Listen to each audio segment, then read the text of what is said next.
Jesus then goes into the room where the little girl is literally on her deathbed. How long has she been dead? I don't know, minutes, maybe an hour, not long at all. He goes into the room where the little girl is on her deathbed, and he takes 5 people. He takes the mother and the father, and he takes 3 apostles. Remember, he's got 12. He only takes 3, he leaves 9 outside. He takes Peter and 2 brothers, James and John, into the room. The little girl's dead, in bed. And it says that Jesus takes the little dead girl by the hand. Jesus took the child by the hand and says to her, Talitha koum, which means, little girl, I say to you, arise. So he talks to a dead person. He talks to a dead person. He has power over death. Little girl, I say to you, arise. But the little girl sits up, and it says she gets out of bed immediately and starts to walk around. She arose immediately and walked around. How long was she dead? Minutes, hours. She was still in her deathbed. They hadn't even removed her. They hadn't even prepared her body for burial. So she was dead just a short time. If I ask you this question, how would you answer? How many people did Jesus raise from the dead? What's the answer to that? Maybe we'll look at that, okay, just real quick. The first person he raises from the dead is this little 12-year-old girl. The next person he raises from the dead is what's called the widow's son. The widow's son. He was probably a teenage boy. We don't know his age exactly, but he was the only son of a widowed mom. And there was a funeral procession out of the town. The name of the town is Nain, N-A-I-N. There's a funeral procession out of the town. On the way to the cemetery, this boy, this widow's son, he's on a stretcher, and they're carrying him to bury the guy. Jesus stops the funeral procession.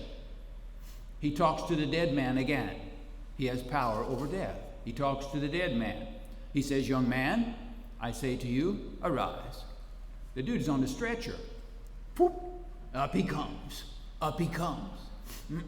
And it says, it's very beautiful. And Jesus gave him back to his mother.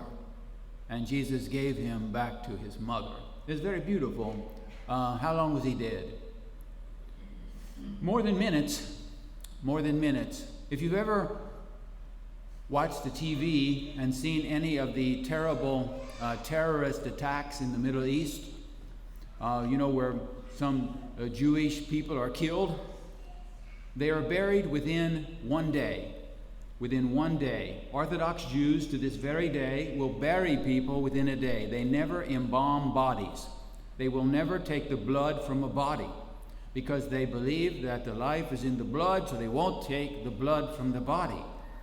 To this very day, they do not do it, Orthodox Jews. So this young man, who was a Jew, had been dead less than a day. He was dead hours. The girl was dead minutes.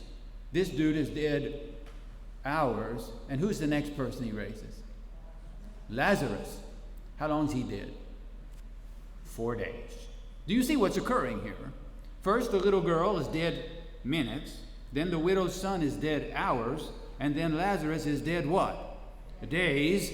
And so Jesus is demonstrating in an escalating way his power over death. His power over death. Now, I ask you a question. How many people did Jesus raise from the dead? What's the answer? 4. The answer is 4. 4. He raised these 3 people that I just discussed. And what would be the ultimate proof that he's divine? The ultimate proof. What would it be? For him to raise his own dead body. For his divine nature to summon back to life his human nature, because he's God and man. For his divinity to summon back to life his humanity. That would be the ultimate proof that he is God.